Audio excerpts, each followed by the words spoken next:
Okay, I want you to do a quick inventory for me, just for a second. Think about, say, the last 48 hours. Uh-oh. No, seriously. Just scan back through your mental timeline. How much of your mental battery, your energy, did you drain trying to get someone else to do what you wanted them to do? Oof. That is a dangerous question to ask on a Monday morning. I'm already thinking of three things. Right. I mean, maybe it was something small, like traffic, you're gripping the steering wheel, just white-knuckling it, willing the guy in the Prius to just go so you don't hit that red light. The silent road rage. Yeah. Or maybe it was your spouse loading the dishwasher wrong again.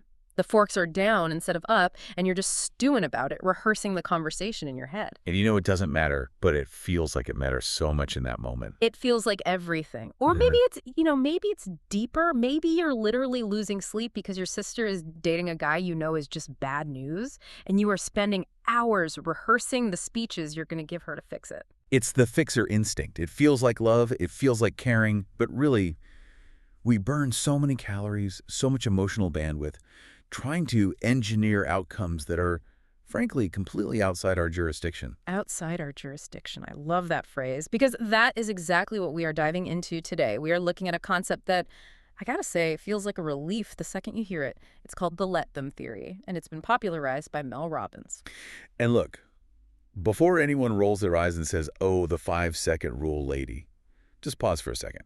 Because I went through the stack of research, the personal essays, and the psychology behind this, and this isn't just a catchy Instagram slogan. Not at all. This is actually a masterclass in, applied neurobiology and emotional regulation. Yeah. It's about what's physically happening in your brain when you're trying to control the world. It really is. It's about the biology of control, why we crave it, why it absolutely destroys us, and how two simple words, let them, can basically act as a circuit breaker for your anxiety. But, and this is the big but, there's a trap, right? Yeah. And I think this is where most people who hear the slogan get this wrong. 100%. If you just stop at let them, you risk becoming cynical. You risk becoming a doormat. You become that person who's like, whatever, I don't care about anything. And that's not the goal. Exactly. There is a second critical half to the equation that nobody really talks about, and that's the let me. If let them is the shield you use to block all the incoming chaos, Then let me use the sword. it's the sword. And today, our mission is to hand you both of them so you can stop micromanaging the world around you and, start actually living in it. I'm ready. Where does this whole thing even start? Because usually these kinds of theories start in a lab with some study, but this one starts somewhere, much more chaotic. Laughs. It starts in the most high-stakes, high-pressure, high-drama environment known to humankind. The Pentagon. High school prom? Oh, even worse. High expectations, expensive dresses, teenage hormones. What could possibly go wrong? So let's set the scene. It's Mel Robbins' son, Oakley. And if you've ever raised a teenage boy, or if you've been a teenage boy, you know the vibe. He is the definition of ambivalent. The classic teenage shrug. Maybe I'll go. Yeah. Maybe I won't. I don't know. Exactly. Meanwhile, Mel's daughters were the type who had the Pinterest boards for prom ready, 6 months in advance. The spray tans, the dress fittings, the hair appointments, the limo bookings, the whole 9 yards. A military operation. It was. But Oakley, he decides at the absolute buzzer that he's going, so suddenly Mel is in full crisis management mode. She is the general, and this is D-Day. She has to get this kid to prom. Which I have to say, for a person who likes control, is actually a comfortable place to be. Yeah. You have a mission. You have a problem to solve. I will solve the tux. I will solve the shoes. It feels productive. Precisely. It feels like love, doesn't it? I am helping my son. Yeah. She's scrambling to find sneakers he can wear with the tux, getting the rental sorted out last minute. But then we hit the catalyst, the incident. The corsage. The great corsage conflict. Oakley looks his mother dead in the eye and says explicitly, "Mom, do not get a corsage. My date does not want one. We are not doing that." Okay, that is a clear boundary. Uh-huh. It's a direct instruction. It is not a riddle wrapped in an enigma. It's just, don't buy a flower. And what does Mel do? She goes to the florist. She goes to the florist. She picks out this stunning white rose creation. And her logic, this is the logic of every over-functioning parent on the planet. He's a boy, he doesn't know. What if they get there and every other girl has one and his date feels left out? I will be the savior. I'll just bring it just in case. Just in case. The famous last words of the micromanager. The justification for overriding someone's direct wishes. It's the ultimate trap. So they are all rushing out the door. It's high stress. The kids are coming over for pictures. She flashes the corsage at Oakley. He snaps. "I told you no." But Mel, she can't help herself. She sneaks it into her purse. Oh, no. Oh, I can feel the cringe physically just imagining this. It's in the purse. It's in the purse. They get to the pre-prom pictures at their house. She meets the date, who is lovely, and Mel pulls this thing out of her bag like it's the crown jewels. "Look what I have, just in case." Oh, God. The poor girl. It gets so much worse. The date is already wearing a corsage. Of course she is. A beautiful homemade one, tied with a simple ribbon right there on her wrist. So now Mel isn't just the helpful mom. She's the awkward, overbearing mom trying to force a store-bought flower onto a girl who's already wearing one that probably means something to her. Exactly. And this is really the first lesson right here. Mel thought she was creating safety. She thought she was preventing a future disaster. But what was she actually doing? She was inserting her own anxiety into a situation that didn't need her. She created friction where there was absolutely none. She was trying to control a variable that wasn't hers to control. And usually when we do that, the universe has a funny way of pushing back. And it sounds like the universe was about to push back.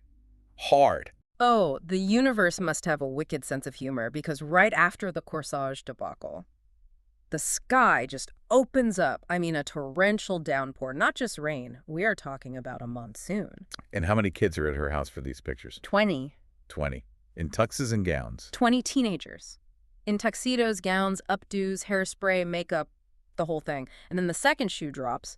Mel, trying to be the responsible adult, asks, "Okay, guys, what's the plan for dinner?" And Oakley says, "Oh, we're going to Amigos." Amigos. Sounds nice. Like a sit-down Mexican place. Amigos is a taco shack. It is literally a shed. It fits maybe 4 people standing up. It's a takeout window with a gravel patch in front of it, and it is pouring rain. Okay, so as a parent, my brain just exploded. Yeah. You have 20 kids in formal wear, a monsoon, and a taco shed. This is a logistical impossibility. It is a certified grade A disaster waiting to happen. Mel goes into hyperdrive. She's whipping out her phone. She's frantically Googling reservations for 20 Italian places near me, steakhouses that can seat a prom group. She is sweating. She is panicking. She is trying to herd these cats into a coherent, adult-approved plan, because in her mind, if they don't have a proper sit-down dinner, prom is ruined. She's trying to steer the Titanic away from the iceberg. She sees the iceberg and no one else does. That's what she thinks. And that is when her daughter, Kendall, who is just watching this maternal meltdown happen, intervenes. Are the kids panicking? What are they doing? No, that's the key. The kids are laughing. They're checking Snapchat. They're taking selfies with the rain in the background. Mel is the only one suffering. She's the only one in pain. She's created her own crisis. Completely. And that's when Kendall grabs her mom's arm, looks her dead in the eye, and drops the line that changed everything. What did she say? She said, "Mom, if they want to get soaked, let them. If they want to eat tacos in the rain, let them. It is their prom, not yours." Wow. From the mouths of babes. And Mel talks about this as a physical shift. It wasn't just an intellectual idea that she processed. She said she felt her shoulders drop, like 3 inches. She felt her stomach unknot. And she had this profound realization. Wait a minute. I don't have to manage this. I don't have to stop the rain. That physiological release is so important to highlight here, because we talk about letting go like it's some kind of abstract spiritual choice, but it's actually a biological mechanism. Yeah. We carry the weight of other people's choices and problems in our bodies. Totally. In our necks, our jaws. Everywhere. And when Kendall said, "let them," she was giving Mel permission to put down a suitcase she wasn't supposed to be carrying in the first place. And she did. She literally handed Oakley $40 for tacos and watched them all run out into the rain. Did they get soaked? Yes. Did they probably ruin their shoes? Almost certainly. Did they have an absolute blast? Absolutely. They had a story to tell. They had a story. And Mel got to go home, put her feet up, and worry about her own dinner. You know that moment where Kendall grabs her arm? That's the real pivot point, because Mel talks about feeling that literal physical drop in her body. But I want to dig into the science of why that actually happened. Right, because the source material is very clear that control isn't just about being bossy. It's rooted in fear. Exactly. I was reading the section that references Dr. Aditi Nerikar's work. She's a Harvard physician, and she describes what's happening in Mel's brain during that taco panic. It's a classic amygdala hijack. Okay, break that down for us. What is actually happening in the wiring of her brain? So think of your amygdala as the ancient, primitive security guard in your brain. Its only job is survival. It's constantly scanning for threats, detect threat, mobilize reaction, that's it. When Mel realizes there are no dinner reservations for 20 kids, The amygdala tags that as a threat. a major threat. And here's the crazy part. The amygdala doesn't know the difference between a real survival threat, like a saber-toothed tiger, and a social threat, like prom might be ruined. So it's ridiculous, right? It's tacos. But her brain is reacting like it's a tiger. The amygdala doesn't get nuance. Threat is threat. Fear of social exclusion, fear of your kids being disappointed, fear of judgment, fear of things going wrong. It all registers as danger. So it slams the big red button. It floods her system with cortisol and adrenaline. The fight or flight response. Right. But here's the kicker. To prioritize that survival energy, it has to shut down power to the non-essential systems. And what's the first thing to go offline? A logical part of the brain. The prefrontal cortex. Yeah. Your logic, your reasoning, your planning, your perspectives. It's like blowing a fuse in your house. The lights in the logic room go dark. So Mel, in that moment, literally cannot think clearly. She can't see that these are teenagers who don't care about wet shoes. She only sees disaster. So when we are in that state of micromanaging, trying to fix the traffic or the rude waiter or the taco reservation, we are physiologically, for lack of a better word, stupid. Harsh, but yeah, pretty much. We are operating with half a brain. We lose access to our higher, more evolved thinking. We are just a bundle of raw, panicked reaction. So how does saying let them fix that? Is it just like a magic mantra? It's not magic, it's mechanics. Yeah. It acts as a circuit breaker. When you force your conscious mind to form the words let them, you are sending a manual override signal to the amygdala. You are consciously saying, stand down. This is not a survival situation. This is tacos. It interrupts the spiral. You're walking over to the breaker box and flipping the switch back on in the logic room. You are. And suddenly the lights flicker back on. You can look around and see reality again. And reality is, wait. They're laughing. They have umbrellas. They have cash. I can go home and eat my own dinner. The threat was never real. I love that image, the circuit breaker. Because we've all felt that surge, that electrical hum of anxiety when things aren't going our way. And that brings us to a really visceral example Mel shares that I think everyone can relate to. It's about the coughing man on the plane. Because prom is one thing. Those are your kids. The stakes feel incredibly high. But what about total strangers? Oh, this story triggered me just reading it. So Mel is on a plane. She's flying to a speaking engagement. So her voice is literally her money. She needs to stay healthy. And the man sitting directly behind her is patient zero. The wet, open-mouth cough.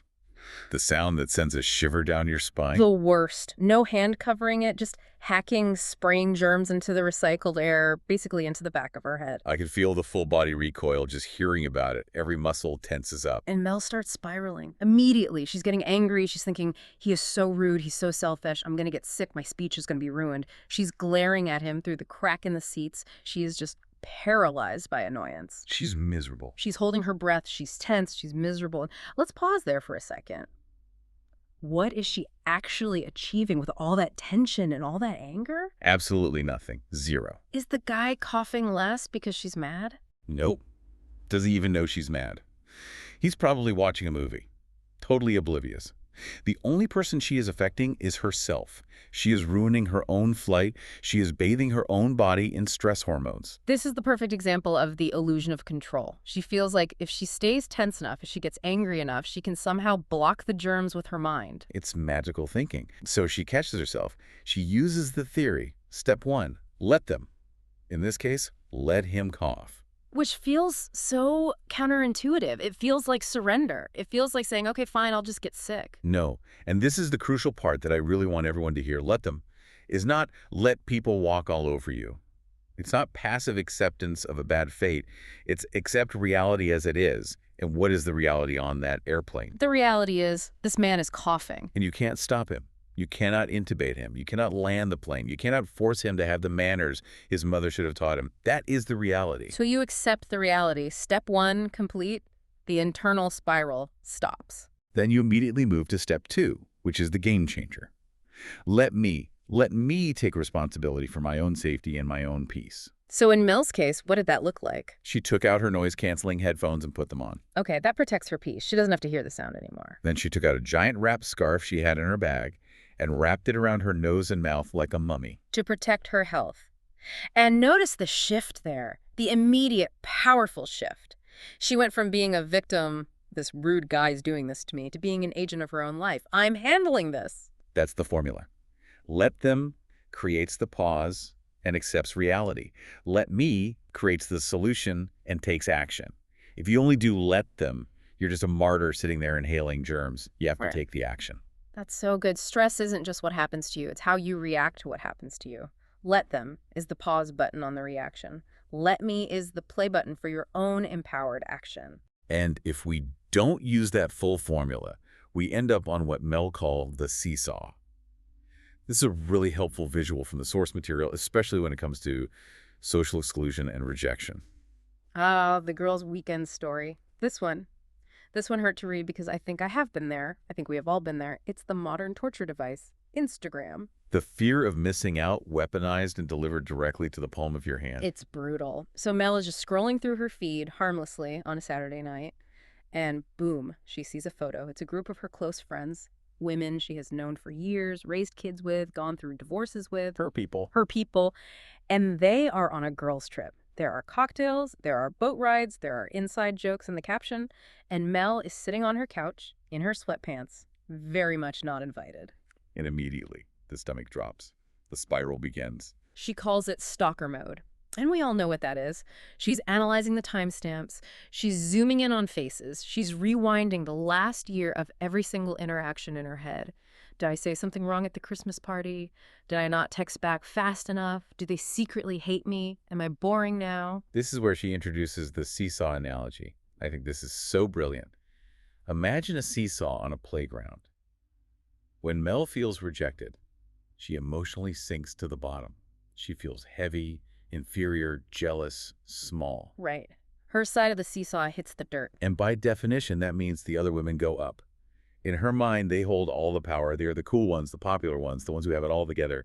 And she is the reject on the ground. It's a terrible, powerless feeling, being stuck at the bottom of the seesaw, just looking up, feeling helpless. So she applies the theory. She says out loud, let them go on the trip without me. And what does that do to the seesaw? It's like she pushes off the ground. By detaching, she rises. She stops that sinking feeling of inferiority. She's no longer on the bottom. But, and this is a huge warning in the book, if you only say let them, you can swing too far the other way. It can shoot up into the air. Exactly. You can start feeling superior. Oh, well, I don't need them anyway. They're so cliquey. I'm above all this drama. Yeah, it becomes self-righteous. Right, the sour grapes defense. If you just let them, you end up isolated and cynical. You're up in the air on the seesaw, but you're all alone up there. It's a lonely victory. Precisely. Detachment feels better than rejection in the moment, but it's still lonely. This is why let me is absolutely non-negotiable. Mel has to turn the focus back on herself. She has to look in the mirror. She has to ask, let me be honest. Have I been a good friend lately? And the answer was no, wasn't it? It was a hard no.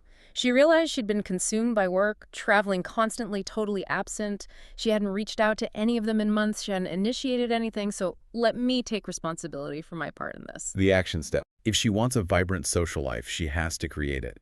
Let me text them and say, that trip looks amazing. So jealous, we need to catch up when you're back. Or let me call another friend and make plans for dinner next week. That is such a crucial distinction. Let them prevents you from being a doormat, from just wallowing in the hurt, but let me prevents you from becoming a victim. It turns they left me out into I need to invest more in my friendships. Perfectly said. It moves you from a passive state of hurt to an active state of creation. It gives you your power back, puts you in the driver's seat of your own social life. Okay, let's pivot to something that stops so many of us from even trying to create the life we want. The thing that keeps us from posting the video or starting the business or asking someone out, the fear of what other people will think. The great paralyzer. The source material drops a stat here that just blew my mind.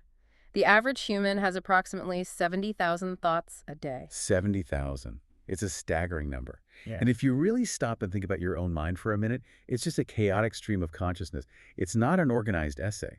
Not at all. It's lyrics to a song you hate stuck in your head. It's your grocery list. It's a random memory from third grade. It's a judgment about someone's shoes. It's a worry about a bill. I was just thinking about whether I left the coffee pot on this morning. That's one of my 70,000 right there. Right. And yet we spend so much of our precious energy worrying that other people are spending their 70,000 thoughts exclusively joeying us, We really believe we are the main character in everyone else's movie. which is statistically impossible and, in a weird way, kind of narcissistic. But the source makes this incredibly blunt and liberating point. You cannot control your own thoughts half the time. How on earth do you think you can control someone else's? Mel gives these hilarious and very real examples of her own thoughts to prove this. She talks about her husband, Chris. She loves him. He's her soulmate. But she admits that when he farts in the morning, her immediate, unfiltered thought is, "You are disgusting." Laughs, it's so honest and so relatable. Or she talks about her kids. She would die for them. But she thinks her daughter is messy. She thinks her son is rude in the morning before he's had his coffee. The point is, negative opinions and deep love can and do coexist in the same brain at the same time. That is the liberation right there. We have this idea that if someone judges us, if they have one negative thought about us, the relationship is unsafe or that they don't love us. But we judge the people we love all the time. Mel loves her husband, but also thinks the fart is gross. Both things are true. So the goal isn't to stop people from judging you. It's impossible. The goal is to accept that people will think negative things about you. It's Yeah. guaranteed, even the people who love you the most. So let them think you're cringe. Let them think you're messy. Let them think you're showing off. If you try to sanitize your life so that no one ever has a single negative thought about you, you will do nothing. You will be a beige wall. You will vanish into the background of your own life. And Mel has a great personal story about this, specifically about her career. We all see her now as this massive motivational speaker, filling stadiums. But she talks about how when she started, there was a clear speaker formula. A recipe for success. Yes. Her mentors gave her the recipe. It was simple. 1, build a professional website. 2, get testimonials from past clients. 3, consistently post on social media that you are a speaker available for hire. Simple enough. The first 2, she did right away. The third one, posting on social media, she avoided for 2 years. 2 years. In the digital age, that is a lifetime. That's a career death sentence. Why? Fear of opinions. She was terrified that her friends and family, her real-life people from her town, would see her posts and think, who does she think she is? She's a sellout. Oh my God, that's so cringe. The cringe factor is a dream killer. It truly is. It is. She was actively blocking her own financial recovery and the success of her business because she was trying to manage the potential thoughts of people from her high school or her neighborhood. The solution was to finally say, let them. Let them think I'm cringe. Let them think I'm a sellout. Let them unfollow me. And then apply the let me. Let me post the video. Let me build my business. Let me pay my bills. And look at the result. She became one of the most booked speakers in the world. If she had prioritized controlling her friends' fleeting opinions over her own concrete actions, we wouldn't be talking about her today. That leads perfectly into what might be the trickiest territory of all. I mean, we can learn to ignore strangers on a plane. We can maybe even learn to ignore old high school friends online. But family, that is a whole different level of let them. Family is the advanced class. This is the graduate level course. Because the history is so deep and the patterns are so entrenched, you know exactly which buttons they're going to push because, in many cases, they're the ones who installed the buttons in the first place. Mel brings in this incredible tool here called frame of reference, which I actually learned from Lisa Bilyeu. Can you break that down for us? Sure. Frame of reference is it's essentially the lens through which someone views the world. Yeah. And that lens is shaped entirely by their own lived experience, their own trauma, their own background, and their own fears. It's about understanding that when someone reacts to you, they aren't actually seeing you. They're seeing you through their specific, scratched up, distorted lens. The story Mel shares about her mom's reaction to her engagement to her husband, Chris, just illustrates this perfectly. Such a tough one. So Mel gets engaged to Chris. She's over the moon, so excited. She calls her mom to share the happy news. And her mom, not excited. In fact, she says to Mel's face, I wouldn't have chosen him for you. Ouch. That is the kind of comment that just sticks with you for decades. That burns a hole in you. And it did.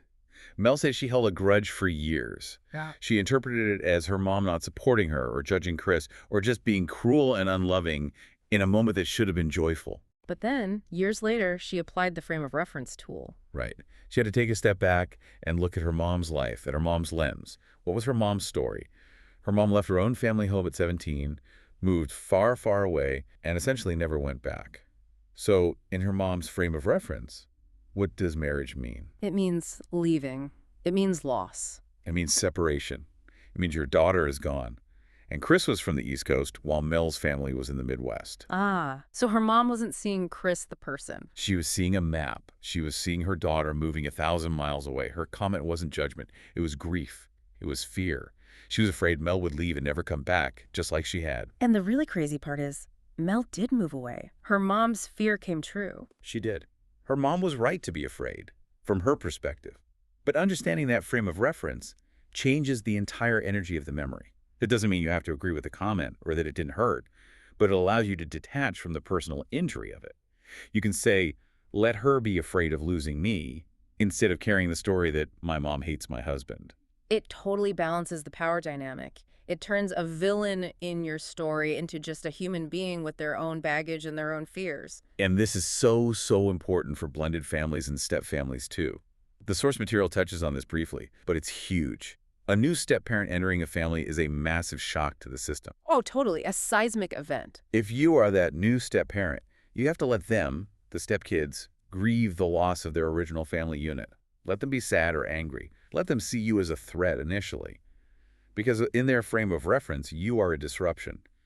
You represent the finality of their parents not getting back together. And the let me in that situation is so important. It's let me be the steady, compassionate, patient adult.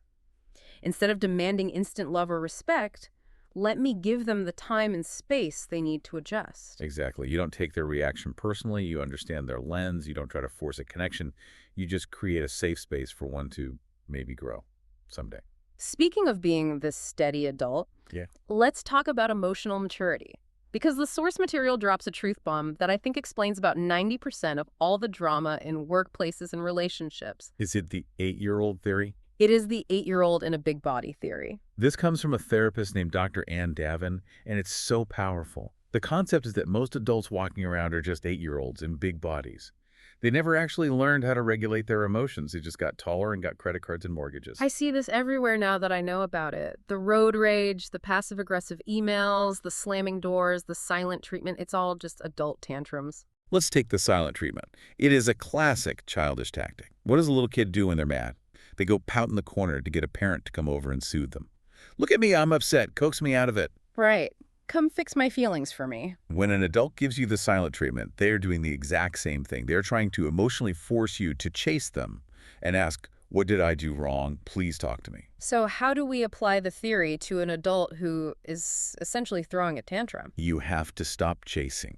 The #1 rule, let them be silent. Let them pout. Do not reward the childish behavior by giving it the attention it's craving. That is so hard, though. When someone you care about is ignoring you, your own anxiety just spikes. You want to fix it. You want to send that text that says, are you mad at me? That's your own anxiety talking, wanting to be soothed. But if you can visualize them as a literal 8-year-old in that moment, it completely changes your internal reaction. Your fear and anxiety can shift to pity, or at least a kind of compassionate understanding. You realize, oh, they don't have the emotional tools to say, I'm hurt, so they're hiding in the corner. It takes all the power and the bite out of it. It's not a scary power move from them. It's a sign of their emotional weakness. And there's a biological rule you can use here too. The source calls it the 90-second rule. This is such a great piece of practical advice. It is. Emotions are chemical events in your body. A burst of anger or sadness or fear releases chemicals like adrenaline and cortisol into your bloodstream. If you don't feed the emotion, if you don't ruminate on it or vent about it or send that angry text, that chemical flush naturally leaves the body in about 90 seconds. 90 seconds, that's it. It feels like an eternity in the moment, but it's really not. So the strategy is let the emotions rise, feel the heat of the anger, feel the lump in your throat, but let me not react for at least 90 seconds. Don't pick up the phone, don't open the laptop, don't slam the door. Just wait for the chemical wave to crest and break. There is a listener letter in the source material that really raised the stakes on this whole emotional maturity concept. It wasn't about a simple tantrum. It was about a wedding. The wedding dread. Oh, this was heavy. This one stopped me in my tracks when I read it. So a groom writes in.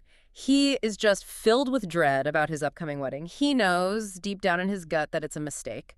But the invitations are out, the deposits are paid, his parents are excited, her parents are excited. He is completely paralyzed by the fear of disappointing everyone. This is the ultimate test of let them. This is the final exam. Because if he calls off the wedding, People will be devastated. His fiancée will be heartbroken. Her parents will be furious about the money and the humiliation. His parents might be disappointed. There's no clean way out. And the instinct for so many of us is just to avoid that pain, to just go through with it to keep the peace. Which is the ultimate tragedy. Because keeping the peace for everyone else for one day means destroying his own life and hers for decades. The hard adult truth here is, adults are allowed to be disappointed. Parents are allowed to be mad about lost money. A fiancé is allowed to be heartbroken. You have to let them have those reactions. You have to. It is not your job to manage their emotions to the detriment of your entire future.